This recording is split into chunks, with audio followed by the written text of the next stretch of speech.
پاک چوتھی حدیث پاک دا سہارا لے رہے ہیں. میرے آقا کریم علیہ الصلوۃ والسلام نے فرمایا تواڈے لوگاں وچوں جنہیں دیکھنا ہوئے نا کہ میرے اللہ کا معاشر کے میدان چ میرے نال سلوک کیسا ہوئے گا. یعنی کہ ہر بندہ سوچتا ہے نا یار بڑے گناہ کر لے نے, میں بڑا ایبی ہاں, میں بڑا پاپی ہاں, میں بڑے گناہ کیتے نے, پتہ نہیں وہ مالک میرے نال کینے فیصلے فرمائے گا.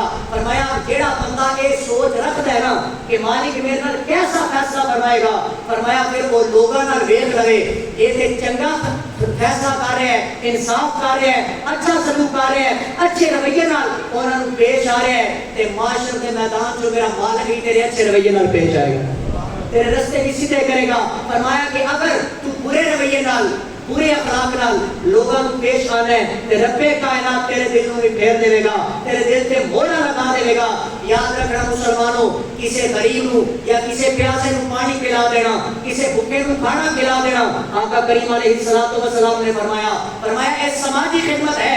ہزاراں دے کپڑے پہننے والے نوجوان, ہزاراں دے کھانے کھان والے نوجوان, ہزاراں دی گڈیاں تے سفر کرنے والے نوجوان, یاد رکھنا میرے آقا کریم کی حدیث پاک ہے. فرمایا اچھا کھاؤ, اچھا لباس پہنو, پر یاد رکھنا تھوڑا جتنا اتنی تے فکر کر کہ میرے ہمسائے دے اندر کوئی ایسیاں بیواں نے کہ جڑے ایک دن دے کھانے تو ترس رہی ہیں, جڑا کئی ایسے بچے نے جناب جنہاں دے تان تے لباس کوئی نہیں, کئی ایسیاں بیٹیاں نے جنہاں دے سراں تے چادر کوئی نہیں. آقا کریم نے فرمایا اگر تو چاہے کہ اللہ کا رسول اور رب کائنات تیرے نال بہتر فیصلہ فرمایا پھر اپنے پتر دے تان دا صدقہ کسی دے بیٹے تے کپڑا دے دے, مالک تیرے تے راضی ہو جائے گا. فرمایا اپنی بیٹی دی عزت دا صدقہ کسی دی بیٹی دے ساتھ ایک چادر دے دے, فرمایا وہ خالق کی کائنات تیرے تے راضی ہو جائے گا.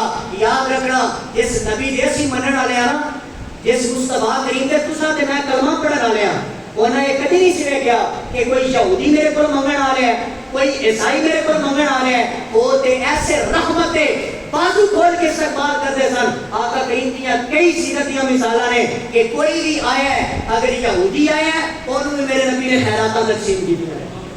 تے اسی اپنے معاشرے کے اندر ویکھدے ہاں سگا بھائی دوسرے بھائی کی خدمت کر کے راضی نہیں ہے, سگا بھائی دوسرے نال تعاون کر کے راضی نہیں ہے, چار پیسے پیچھے لا کے, چار جناب زمین میں ٹکڑے پیچھے لا کے ویر ویراں تو جدا ہو گئے, ویر بہناں تو جدا ہو گئے, ساری زندگی واسطے دروازہ چھوڑ کے چلے گئے اور اعلان کر دیتا کہ تہاڈی ساڈی کوئی خوشی کمی نہیں ہے. مسلمانوں ہاتھ جوڑ کے ترلا کر کے آقا کریم کا پیغام تہاڈے دلاں تک پہنچا کے جا رہے ہیں. فرمایا جس بندے نے رشتہ توڑن کی کوشش کی تھی, فرمایا میں محمد اس بندے نال تعلق ہوئے, اس بندے نال ہی تعلق رہے گا. کہ کوئی تہاڈے نال بھڑا سلوک کرتا ہے تسی اس نال اچھا سلوک کرو, تسی کہہ دو یار فلاں بھائی میرے نال تعاون نہیں کردا, میری چنگی تے ماڑی چیز میں شریک نہیں ہوتا. یاد رکھنا 5 انگلیاں بھی برابر نہیں ہونیاں.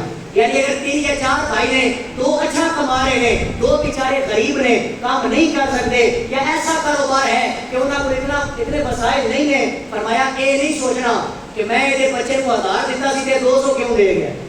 یہ چیزاں سارے معاشرے کے اندر ہونی نے, انہاں چیزاں دی انہاں کو اشنا کرنا علماء کا حق بنتا ہے. یہ نہیں سوچنا کہ میں یہ گھر اے چیز لے کے گیا, یہ میرے گھر اے تحفہ بھیج دیتا, نہیں. فرمایا مسلمان بھائی اپنی استطاعت کے مطابق جو بھی پیش کرے نا خندہ پیشانی نال وہ قبول کر. صرف یہ سوچ کہ رشتے توڑنے نہیں رشتے جوڑنے نے.